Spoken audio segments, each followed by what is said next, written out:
Olá, meu povo, tudo bem? Eu sou o professor Renato Amigo, seu professor de Química. É com muito prazer que eu te convido para hoje, domingo, dia 13 de novembro de 2016, exatamente às 20 horas. Te convido para assistir a resolução comentada da prova da Unesp 2017, que acabou de ocorrer. Faz pouquinho tempo que ocorreu ela, eu já consegui a prova aqui, né, num site, disponibilizou aí a prova que vocês acabaram de resolver. Então, pessoal, a primeira questão de química que aparece é a questão de número 69, ela fala sobre dupla troca. Então ela fala assim, analisa o quadro 1 que apresenta diferentes soluções aquosas com a mesma concentração em mol por litro e a mesma temperatura. Ele dá as soluções e ele diz que o quadro 2 mostra o resultado das misturas, né, entre as soluções. E ele está pedindo para você identificar o precipitado 1 e 2. O precipitado 1 se obteve a partir da mistura das soluções 1 e 2. A solução 1 é o nitrato de bário. E se você lembra das aulas de dupla troca, né? A gente sabe que o bário vai aparecer direto aí como um precipitado para a gente, né? E aqui a gente tem o cromato de sódio. Pessoal, vamos lembrar lá, aqui eu tenho um sal de nitrato solúvel, sódio solúvel. Então, sódio com nitrato vai ser solúvel, evidente que não é esse o precipitado. Aqui, ó, a carga do bário é Ba2+, né? Porque você tem, esse 2 veio para cá, né? O bário da família 2. E a carga do cromato é CrO4, 2-, porque esse 2 veio para cá. Se você juntar o bário com o CrO4, né, o cromato de bário, esse vai ser o nosso primeiro precipitado. Olha lá, o cromato de bário vai ser o nosso precipitado de número 1. Tudo bem? Porque se formou um precipitado não pode ser de nitrato de sódio, porque nitrato é solúvel, sódio também. Beleza? Já identificamos o precipitado 1, então você já descarta a alternativa C, D e E. Vamos olhar então agora o precipitado 2, que veio da reação do 2 com 3. Olha lá, o 2 era o Na2CrO4, mais aqui eu tenho o AgNO3, né? Olha lá, AgNO3.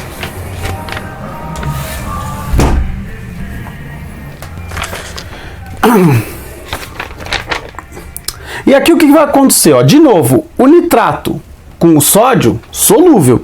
Então o que vai acontecer aqui? Olha, o Ag+ vai interagir com o CrO4, que a gente já viu que é 2- e vai formar um precipitado. Só que sabe que você tem que inverter as cargas aqui, né? Porque não deu certinho aqui. Então tem que ser lá, o G2, CrO4 é o nosso precipitado número 2, ó. Precipitado de número 2. Então a alternativa correta aqui, ó, é a alternativa B. Tudo bem? B de bola. Beleza? Tranquilo? Vamos então agora fazer o exercício de número 70. Ó. Questão de número 70, o que ela traz pra gente aqui? Ó? Ela traz pra gente aquele esquema do calorímetro, né? Ué, quem teve aula, né, ó, evidentemente tem que saber como é que funciona, qual que é a expressão. Vamos lembrar lá, ó, Q, né, que é a quantidade de calor, é igual a massa vezes o calor específico vezes a variação de temperatura, vezes o ΔT. Opa, aqui o T é maiúsculo, vezes o ΔT, ou Δθ, como gostam os físicos, né? Vamos lá então. A tabela nutricional de determinado tipo de azeite, 13 ml é 108 quilocalorias, ó. 13 ml do azeite é igual a 108 quilocalorias. Ele está perguntando, está dizendo que ele queimou e disse que todo o calor liberado na combustão do azeite foi para esquentar a água, tá? Então ele queimou 2,6 ml do azeite. 2,6 ml. Pessoal, olha que conta fácil. 2,6 imagina que fosse 26. Seria o dobro disso aqui, né? Só que é o dobro com uma casa decimal para cá, né? Olha lá, então qual que é o dobro de 108? 216. Com uma casinha decimal para cá, esse nosso X aqui vai ser 21,6 quilocalorias. Ele deu que o calor específico da água, esse C, o C da água, ele deu aqui, ó, 1 quilocaloria por quilograma vezes grau Celsius. Né? 1 caloria por quilograma vezes grau Celsius. Ele também deu a massa pra gente, que foi de meio quilograma. Então, evidentemente que a gente consegue descobrir o ΔT, né? Porque você tem o Q, você tem o M, você tem o C, você descobre o ΔT. Galera, o ΔT aqui pra gente é o calor dividido pela massa vezes o calor específico. O nosso ΔT, então, vai ser o quê?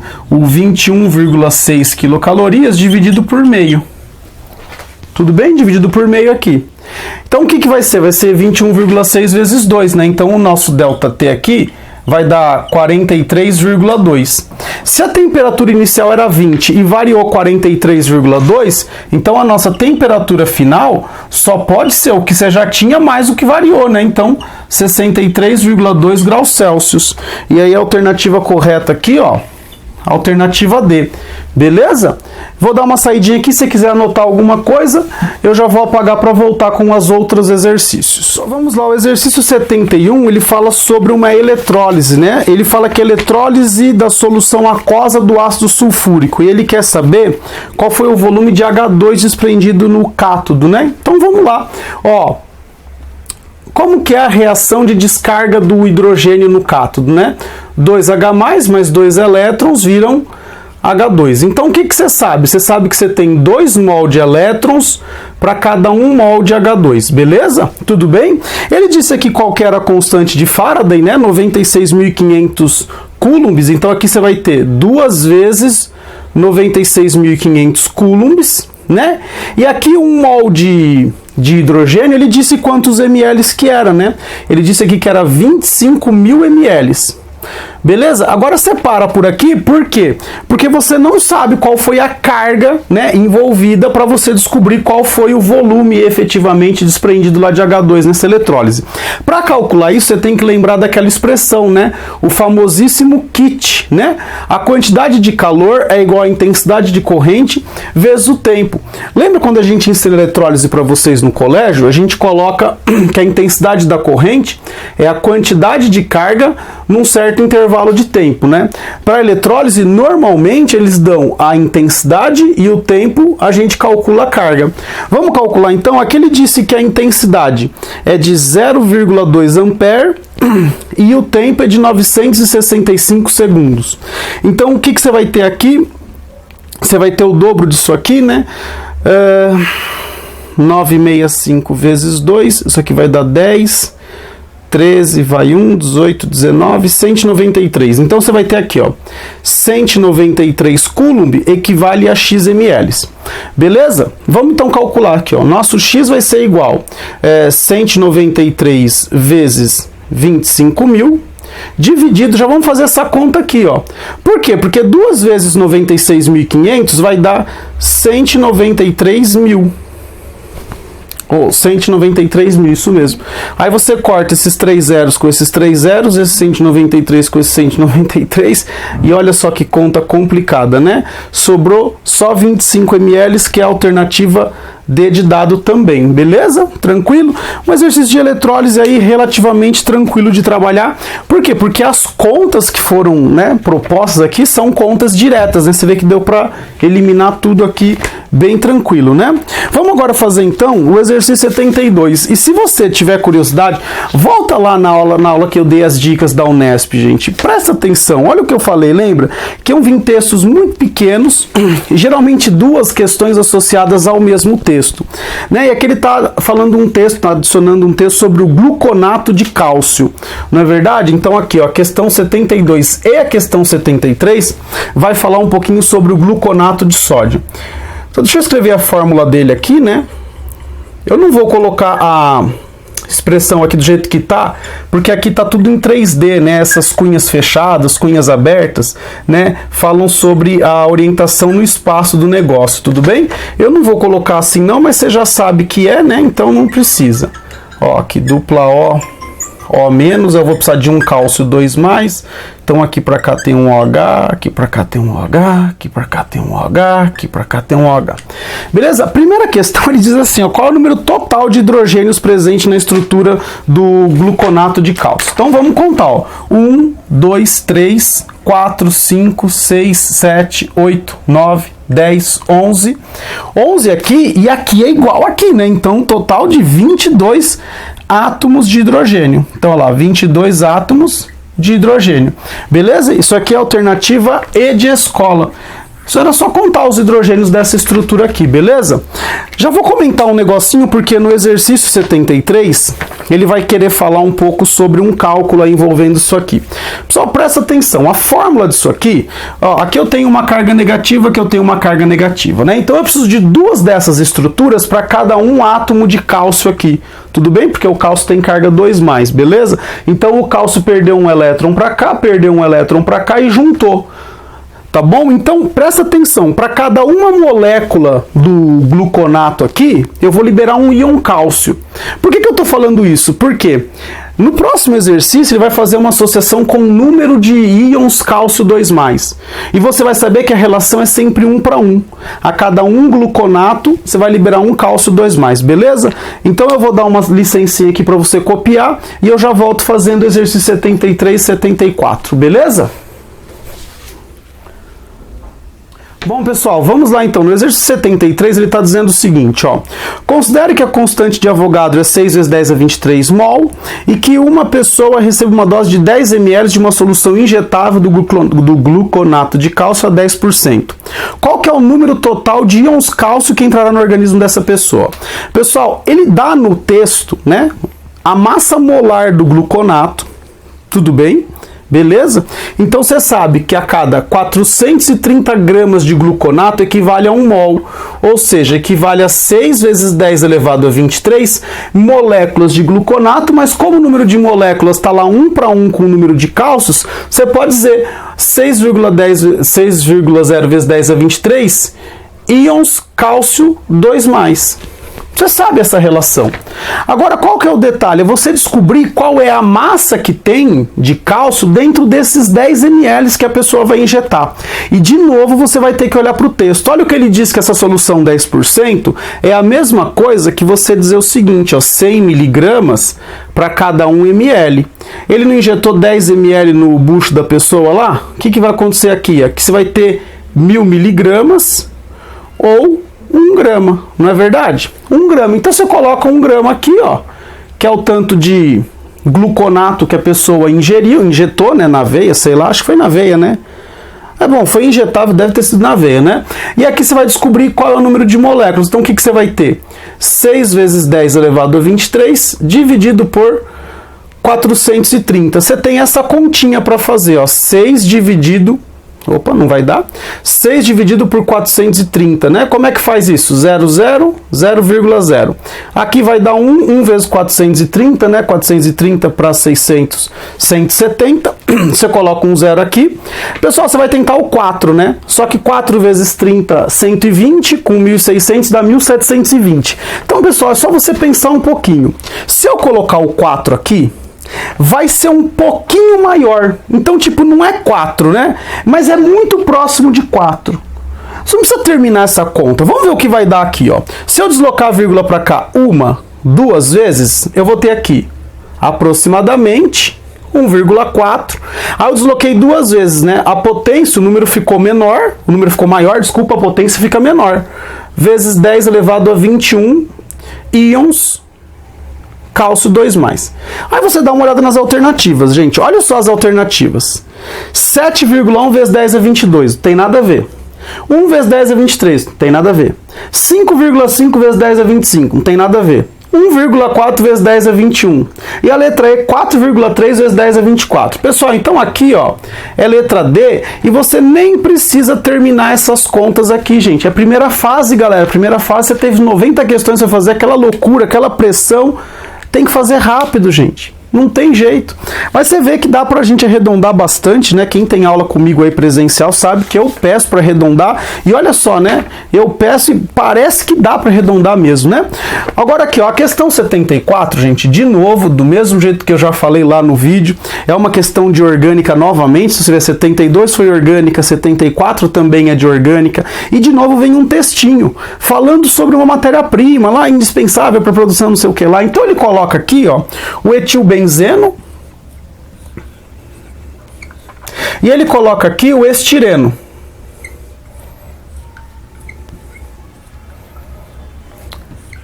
Pessoal, o que teve que acontecer daqui para cá? Então aqui você tinha um CH2, né? E aqui você tinha um CH3. Agora aqui você tem um CH, né? E aqui você tem um CH2, né? É evidente que você perdeu né? Você tirou um hidrogênio daqui, beleza? Mas a equação tá dada aqui, tudo bem? E ele ainda diz que o ΔH disso aqui, ó, é um ΔH endotérmico, tá? 121 kJ. Precisa de energia para isso aqui acontecer, beleza? Precisa absorver energia. Mas olha só a questão 74. O etilbenzeno e o estireno, letra A, são hidrocarbonetos aromáticos? Pessoal, só tem átomo de carbono e hidrogênio aqui e tem um anel aromático.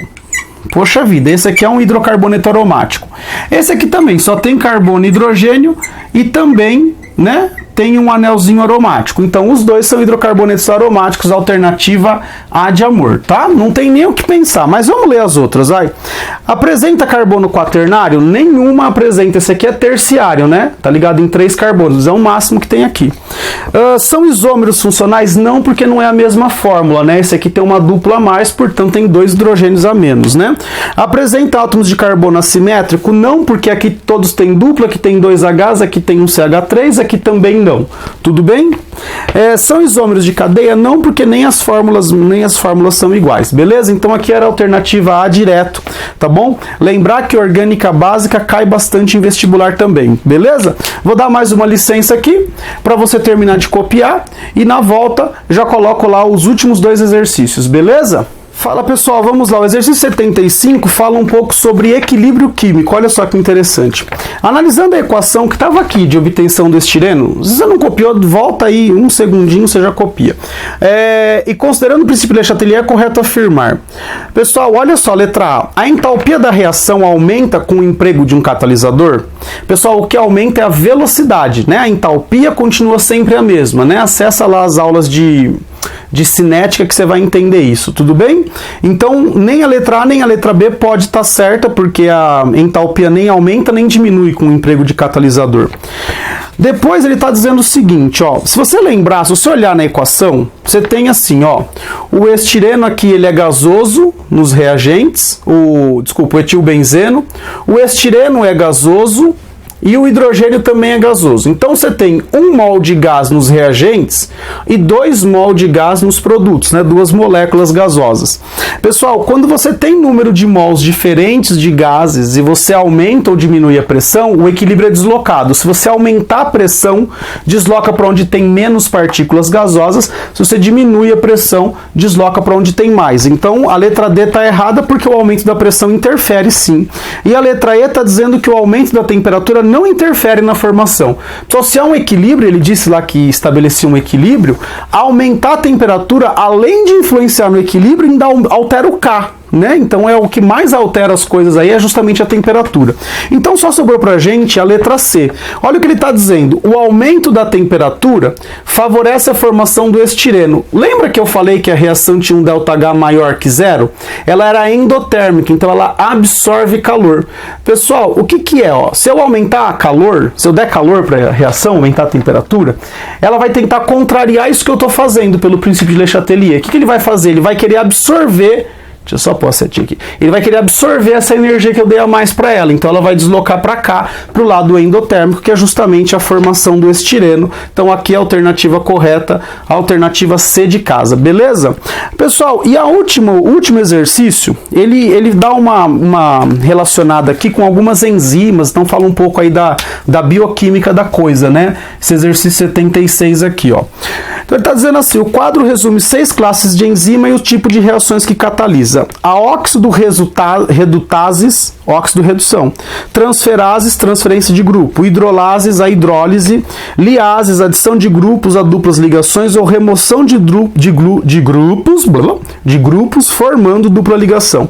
A 5 é isomerases, que é rearranjo intermolecular, e a 6 é as ligases, que é a condensação de moléculas, beleza? Então, a enzima álcool desidrogenase, por isso biologia é complicado, né? A enzima álcool desidrogenase catalisa a transformação do etanol em acetaldeído. Pessoal, etanol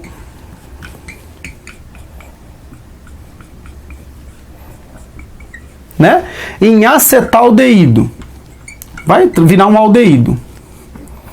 Pessoal, lembra que essa é a reação clássica para a gente ensinar para vocês a oxidação de álcoois? Então aqui só pode ser a óxido redutase. Então aqui é a enzima 1, tudo bem? Ó, aqui é a enzima 1. E depois ele está dizendo assim, a enzima sacarase, catalisa a reação da sacarose com água. Pessoal, virando glicose e frutose. A sacarose é um disacarídeo. A glicose e a frutose são monossacarídeos. O que você acha que aconteceu pro di virar mono?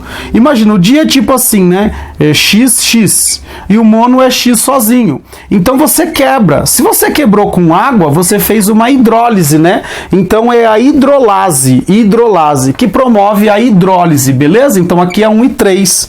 1 e 3 é a alternativa B de bola. Beleza? Tranquilo?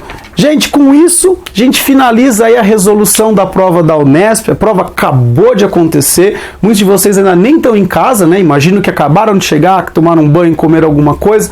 E aí essa aula já deve estar postada logo, daqui a pouquinho, né? Agora é só eu editar a aula e já colocar aí no YouTube para vocês.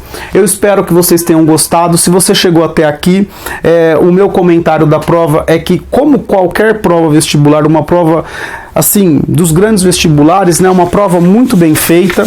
Então, olha lá, cobra questão de dupla troca química e inorgânica, cobrou alguma questão de termometria aqui, né, isso aqui se dá para você fazer com os conceitos de física, né, então, enfim, uma prova, essa é uma questão que podemos até considerar interdisciplinar.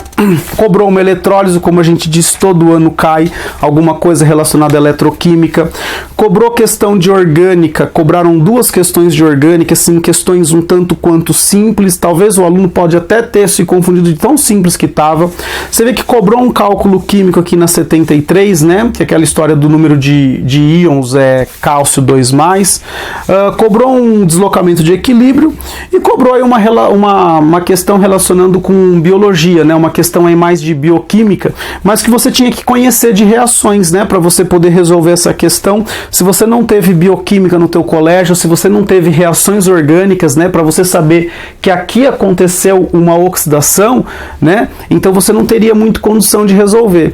Então você tem que ter o conteúdo, mesmo a prova da Unesp sendo uma prova basicamente dedicada à área de humanidades, né? Você vê que foi uma prova de química com questões assim bem variadas, né?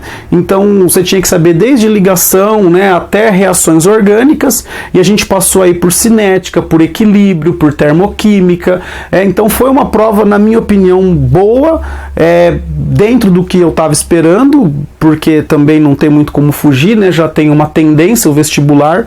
Se você quiser dar uma olhada, né, verifique lá a aula que eu postei sobre a resolução, sobre o comentário das questões de química da Unesp. Dá uma olhada no comentário de química da questão do Enem, depois vê a resolução do Enem.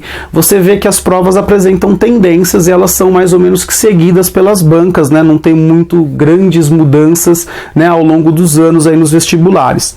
Pessoal, semana que vem agora, no dia 20 de novembro, um próximo domingo, teremos a prova da Unicamp.